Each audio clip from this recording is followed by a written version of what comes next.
Arrancamos entonces con infecciones del tracto urinario en urgencias.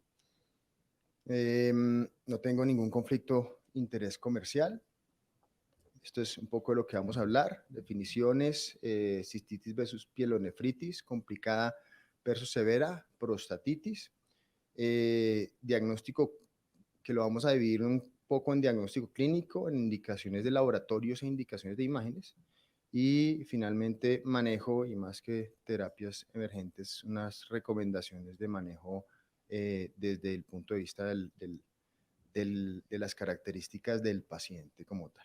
Entonces, estas definiciones ya son bastante conocidas por nosotros, pero vale la pena repetirlas nuevamente. La cistitis, que se define como la infección específicamente de la vejiga, la vamos a identificar por una sintomatología muy local y muy baja, disuria, polaquiuria, urgencia, y esta urgencia se da básicamente por la inflamación de las paredes y al tratar de distenderse por el volumen urinario, inmediatamente va a mandar una señal de que está lleno y el volumen es bajo. Urgencia, dolor suprapúbico y hematuria. Cuando hablamos de pielonefritis, es probable que tenga estos mismos síntomas, pero no necesariamente. Aquí hay que recordar que la pielonefritis no solamente va en una dirección en ascenso, sino que también puede ser inoculada por vía hematógena. Entonces, es importante, ya entendemos que es una infección directamente del riñón y pues la clínica se va a caracterizar por un dolor en el flanco, en región lumbar o costovertebral, como lo encuentran en la literatura, fiebre y escalofríos. Entonces, generalmente cuando hay estos síntomas, incluso cuando estamos hablando solo de síntomas irritativos, si hay fiebre, para muchos hay que estar pensando en que puede haber una pielonefritis. Aquí empiezo a hacer yo cuñas y no quiere decir que el diagnóstico de pielonefritis quiere decir es que hay que hospitalizar al paciente inmediatamente, o no es indicación tampoco de hacer una tomografía de abdomen para hacer el diagnóstico. Entonces, lo vamos a sustentar un poco más adelante. Por otro lado, entonces hay una clasificación entre complicada y severa. Hay una propuesta que no es tan reciente, pero sí vale la pena revisarla, en donde la definición de la infección urinaria clásica complicada, que es básicamente eh, el no ser complicado como tal, ¿sí? Ya lo vamos a ver un poquito más adelante, se va a intentar o se busca cambiar, es más por una severidad del cuadro clínico. Entonces, la definición clásica de no complicada es pacientes sanas, premenopáusicas, no embarazadas, sin historia de anormalidades del tracto urinario. Entonces, simplemente esas son las únicas que entran dentro de la definición de una infección urinaria no complicada. Diferente, o sea, eso no tiene nada que ver si es una pielonefritis. Claramente puede haber una pielonefritis no complicada según esta definición. Y entonces, complicada entran todos los niños y hombres y todas las mujeres con anormalidad funcional, metabólica o anatómica del tracto urinario, eh, alteración anatómica, recuerden, pero también algunas alteraciones que van a hacer que la inmunidad no responda de la misma forma, y pues en general las mujeres posmenopáusicas. Esta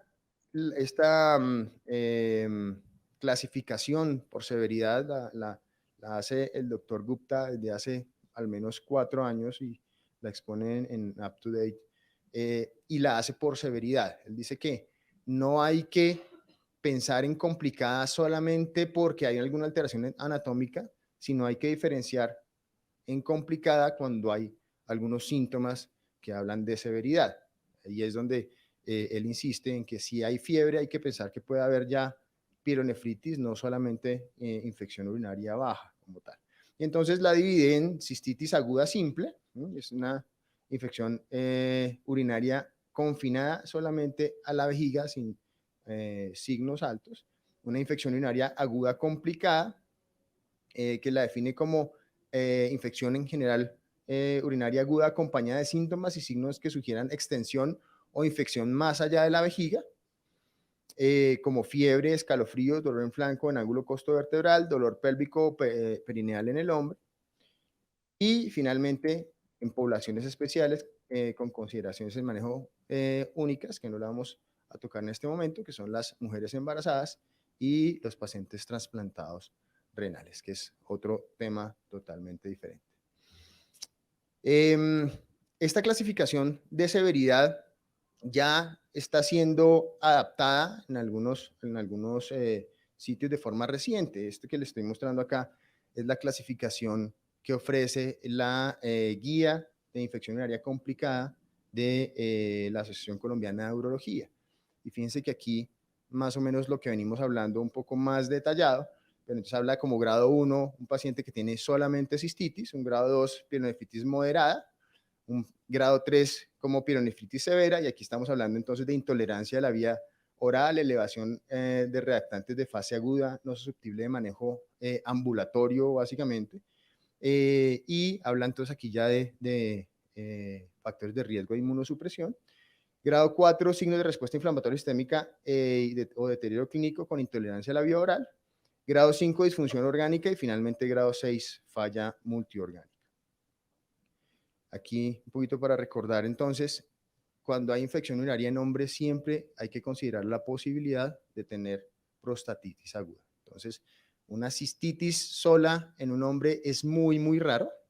Siempre hay que considerarla dentro de la clínica. Las guías en este momento están recomendando el tacto rectal suave o gentil, como dicen ellos, evitando claramente el masaje prostático, que es el que lleva a riesgo de sepsis o de bacteremia al paciente. Entonces, hace parte del diagnóstico, por un tiempo creo que estuvo abolido el tacto rectal como tal, pero en este momento están recomendándolo como parte del diagnóstico clínico de la prostatitis aguda. Y pues las clínicas, fíjense que es muy similar. Síntomas urinarios irritativos, síntomas obstructivos, dolor pélvico, perineal, genital, fiebre o escalofríos, muy poco, un poco difícil de diferenciar de un cuadro de cistitis como tal. Bueno, vámonos entonces al diagnóstico. En el diagnóstico entonces ya dijimos que en pacientes con clínica de cistitis no complicada, que es lo que tenemos anotado acá, pacientes sanas, premenopáusicas, que presentan un primer episodio con 3 o más de los síntomas clásicos de infección del tracto urinario, y es importante establecer que haya ausencia de síntomas vaginales. En este tipo de pacientes no es necesario ningún laboratorio para hacer el diagnóstico de infección urinaria. Entonces, simplemente con estas características es suficiente para iniciar tratamiento antibiótico. La indicación de laboratorios es en todos los demás pacientes. Y lo que van a encontrar ustedes generalmente en la literatura anglosajona que utilizamos nosotros como base la mayoría de las veces, es que simplemente con una tira es la forma de hacer el diagnóstico, y siempre con un cultivo.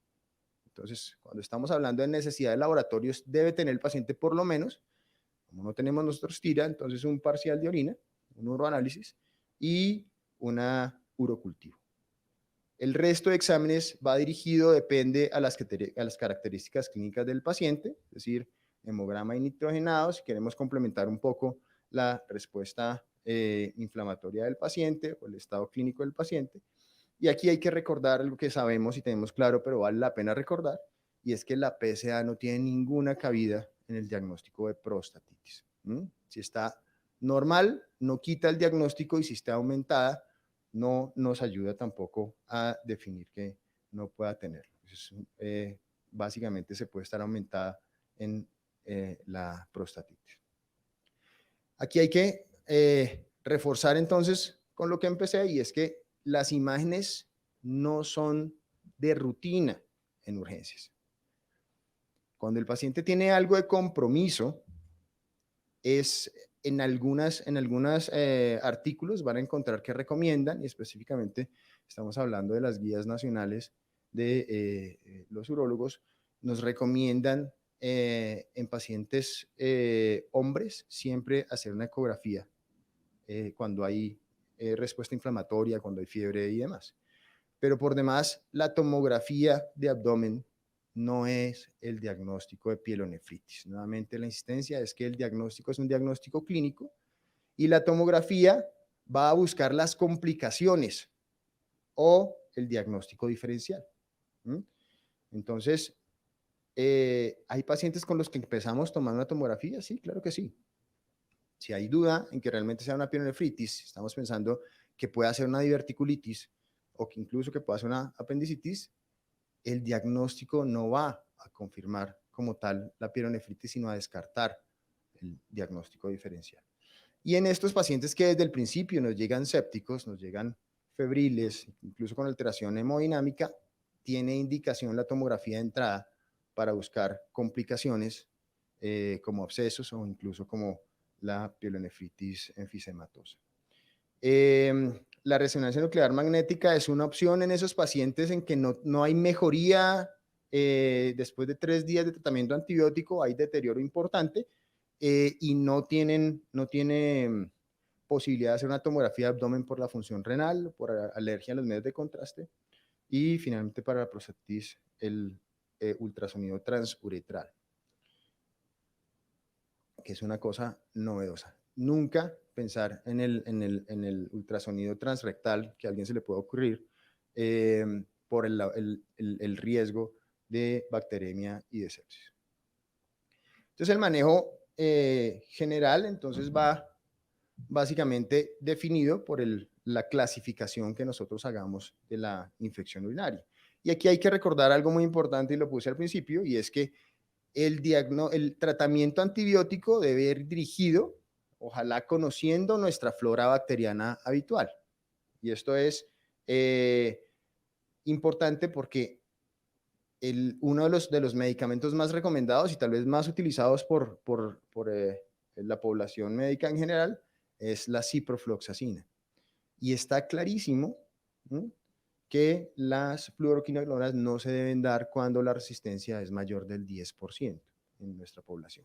Y el trimetoprim-sulfa, yo creo que cada vez lo damos menos, pero en una época sí se daba bastante para cualquier cosa básicamente, y no se debe dar si la resistencia es mayor del 20%. Y aquí tenemos entonces más o menos las características de nuestros gérmenes en nuestra población, y es que la resistencia a las quinolonas está alrededor del 30%, de ampicilina sulbactam del 20%, de ceftriaxona ya vamos alrededor del 12%, y hay producción de beta-lactamasas de espectro entendido incluso hasta el 10%. Entonces, todas las consideraciones que van a ver ustedes en toda la bibliografía internacional, que generalmente para la infección urinaria complicada considera entonces las quinolonas, salen de nuestra perspectiva. Igual las vamos a revisar acá un poco. Entonces esta es la ofrecida por las guías de ITSA y las guías recientes de la Asociación Europea de Urólogos,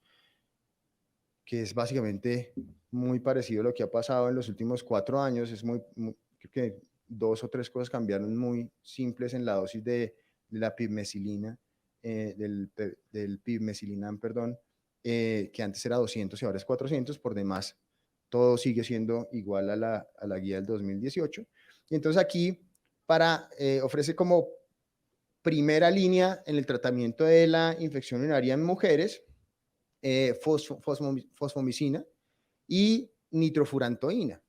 Aquí quiero hacer una aclaración porque está en las guías nacionales de la Asociación de Infectología, la Asociación Colombiana de Infectología, y es que la nitrofurantoína tiene 2 presentaciones. Una presentación que se da cada 6 horas y una presentación diferente que se da cada 12 horas.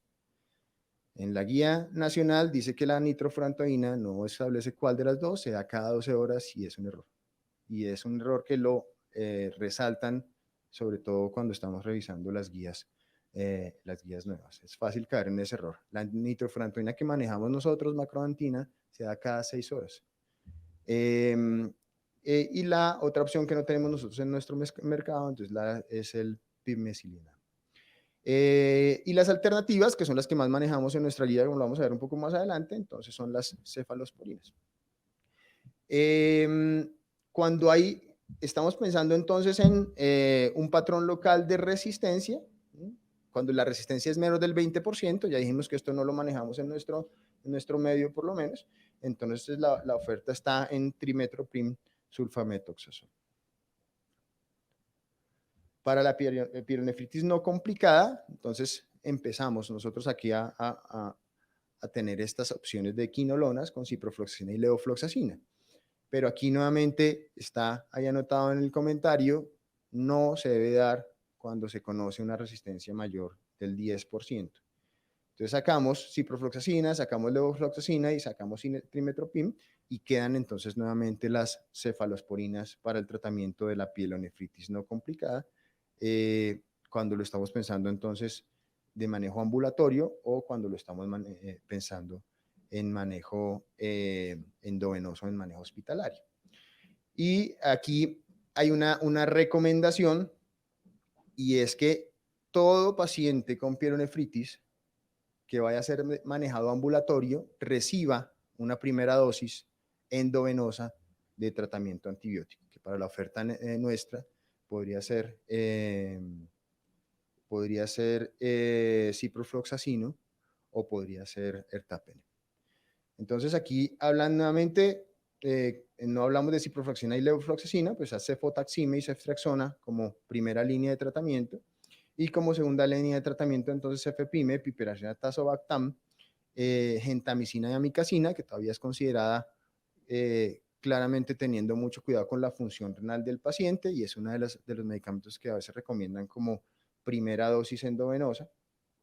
Ceftazolona, ceftazidime, los dos con tazobactam y avibactam, cefiderecol, meropenem, esos son más difíciles de encontrarlos en nuestro medio, y plazomicina finalmente.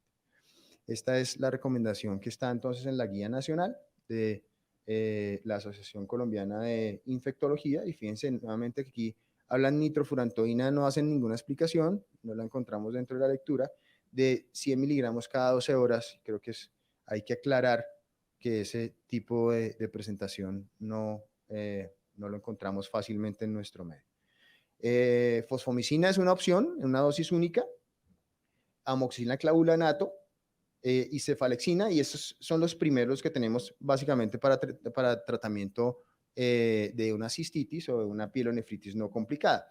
El tratamiento guía de nosotros en la Fundación Santa Fe, entonces es muy parecido, y considera nitrofurantoína para la cistitis y cefuroxima acetil para tratamiento en cualquier infección alta. Acuérdense que la nitrofurantoína no se debe dar en tratamientos con sospecha de compromiso de infección alta. Aquí está entonces también considerar la ciprofloxacina en ese espacio específico de la resistencia menor del 10%, cefasolina para tratamiento endovenoso, ampicina sulbactam y amicacina. Fíjense entonces, generalmente el manejo de la infección urinaria oral, entonces nitrofurantoína, fosfomicina y cefalexina para cortarlo un poco, y ya para tratamiento endovenoso entonces ciprofloxacina con lo que hemos repetido y lo seguimos repitiendo de la resistencia, cefasolina, ampicina sulbactam y amicacina. Con respecto a la infección urinaria complicada específicamente, y esta clasificación la hacemos con la clásica, entonces aquí ya tocan un poco más como amoxicilina más aminoglucósido y cefalosporinas de segunda y de tercera generación, si estamos pensando entonces en tratamiento ambulatorio, o cefalosporinas de tercera generación si estamos en tratamientos hospitalarios. Y le hacen mucha fuerza igualmente a la ciprofloxacina, que ya dijimos que para nuestro medio pues no es una indicación. La recomendación siempre va a ser cambiarse rápidamente al tratamiento específico del paciente. Por eso es que no se nos puede olvidar pedir un urocultivo. Siempre el urocultivo nos va a guiar entonces finalmente para el tratamiento específico, además de la clínica. Y esto específicamente entonces para el tratamiento del compromiso con sepsis del paciente con infección urinaria, básicamente cefalosporina de tercera generación, piperacina tazobactam, considerar también gentamicina, amicacina, generalmente no sola, ertapenem, imipenem y meropenem son los otros que consideramos que es el tratamiento habitual. Esto es hacer énfasis en la propuesta que hay de manejar al paciente más por criterio clínico, es el tratamiento inicial que le haríamos al paciente que llega a nuestro servicio con riesgo inminente de la vida. Entonces, como les decía, esta propuesta la hace el doctor Gupta y la está trabajando desde hace un buen tiempo, y entonces se basa en la severidad clínica, en la alteración anatómica, en factores de riesgo para resistencia, en definir si el paciente requiere un manejo intrahospitalario o un manejo ambulatorio, y finalmente decantar en un manejo específico según el reporte de los cultivos. Y la propuesta entonces es esta. Lo primero que hace es hacer el diagnóstico de infección urinario y establece estos escenarios. Entonces, el diagnóstico por síntomas de cistitis y piuria con temperatura mayor a 37 grados, 37,7 hablan ellos, es un poco, esa temperatura todavía es un poco discutida. Signos y síntomas de enfermedad sistémica, como escalofríos, rigidez, inicio agudo, malestar o fatiga, dolor en flanco y o ángulo costovertebral con piuria y fiebre o sepsis en escenario de piuria sin otra evidencia de causa de infección.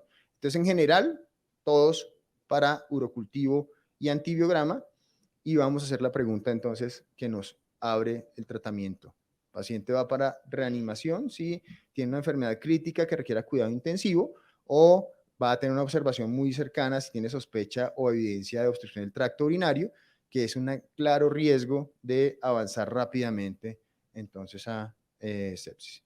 Si la respuesta es sí, entonces manejo integral de la sepsis. Ayer tuvimos una muy buena charla sobre la clasificación por fenotipos. Es importante entonces la clasificación clínica del paciente, es importante establecer tratamiento antibiótico de forma temprana, incluso, y aquí es donde vamos a obtener imagen abdominal pélvica, puede ser de manejo quirúrgico en los casos entonces de abscesos, de pielonefritis enfisematosa,